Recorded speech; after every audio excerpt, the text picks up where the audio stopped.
दोस्तों एक case scenario ऐसा है कि पिछले कुछ दिन पहले एक बिजनेसमैन पुलिस ऑफिसर्स आए and they have arrested that person, but the catch is they have arrested without warrant. तो कानून के हिसाब से क्या पुलिस ऑफिसर ऐसे कर सकते हैं? तो आज हम वही जानेंगे, the power of police officer, how they can arrest a person without warrant and क्या उनके पास अथॉरिटी है। In the next 4 minute I will exactly show you when the police can arrest you and when they can not arrest you without to warrant. तो दोस्तों case scenario ऐसा है, evening का समय था। There is a businessman who is running his shop and the time was evening 7 PM। At that time 2 police constable came in his shop and they say चलिए हमारे साथ पुलिस स्टेशन, आपके खिलाफ चीटिंग का case है, आपके खिलाफ cheating की कंप्लेंट आई है, but they did not show any warrant and also they did not show any notice and when the time the family asked for the basis of the arrest, then police said कि this is their right, ये उनका अधिकार है arrest करने का, police station लेके जाने का। दोस्तों भारतीय नागरिक सुरक्षा संहिता 2023 के अंतर्गत सेक्शन 35 ऐसा बोलता है कि yes, police can arrest you without the warrant. Police आपको अरेस्ट कर सकते हैं, they did not have to show you the warrant as well, they did not have to show you any type of notice, but it is not absolute, they have to follow some guidelines and the conditions. तो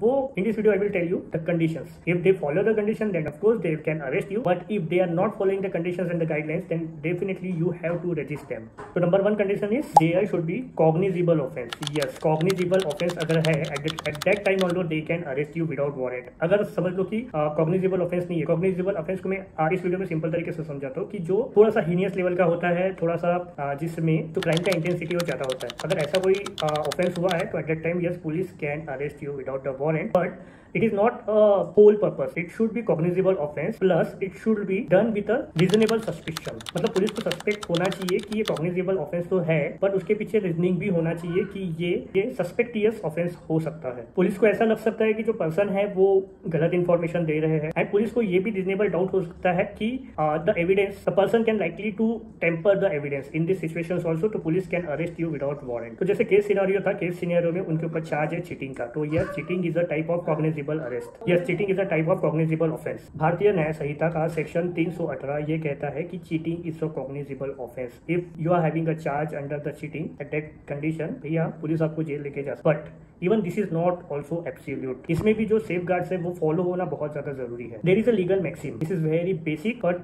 this is so essential and जितना भी law है वो बात करता है बॉडी अल्ट्रम पार्टम, मतलब it is basically the principle, the doctrine of principle of natural justice. In that mean कि हियर द अनदर साइड, मतलब समझ लो जिस व्यक्ति को अरेस्ट किया गया है साइड भी हमने सुनना पड़ेगा। तो दोस्तों इसमें प्रोसीजर सेफ गार्ड्स क्या हो सकते हैं? The authority has to maintain the memo preparation first, they have to come up with one local witness and when they are arresting someone, they have to mention in which ground they are arresting you, but it also has to be in the written statement. Fourth one is right to inform person. If they are arresting you, they also have to inform someone from your family and the friends about in which ground they are arresting you. And yes, medical examination if demanded. You can also demand the medical examination. In the previous video, I told you about the 5 things you can do when the police will when the time the police arrest you. The medical examination, it is of course you can ask the police officer, please do proceed with medical examination. तो situation ऐसा है कि इन्होंने arrest किया पर इसमें से grounds नहीं थे, पुलिस अथॉरिटी ने इसमें से कोई भी ग्राउंड्स को फॉलो नहीं किया है, जो of course the violations of the ground है। तो in this sense police can not arrest you without a warrant. In this situation हमने क्या करना चाहिए?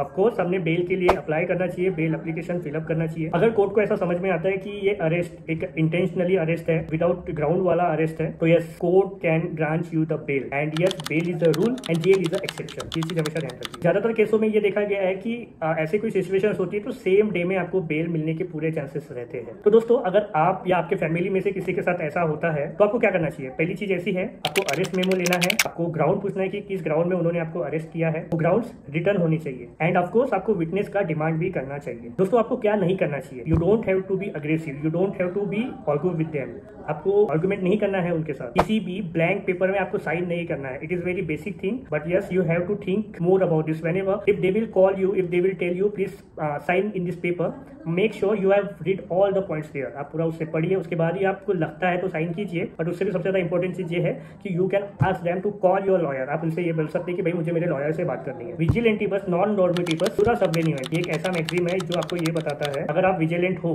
तभी आप बच सकते हो। तो दोस्तों ये वीडियो आपको कैसा लगा है? अगर ये वीडियो आपको इन्फॉर्मेटिव लगा है तो ऑफकोर्स इस वीडियो को आप अपने दोस्तों के साथ शेयर कीजिए। ऐसे ही मेरे साथ जुड़े रहिए, ऐसे लीगल अवेयरनेस की मैं वीडियो लाते रहता हूँ एंड मेरी कोशिश ये है कि आई टू बी वेरी फ्रेंकली कि जो भी लीगल टर्म्स है उसको आप इजी से इजी लैंग्वेज में समझे and the theme is justice is for everyone. Thank you so much, ऐसे ही बने रहिए। मेरा नाम है कृणाल और आप देख रहे हैं magnetic Krunal sir. Thank you so much.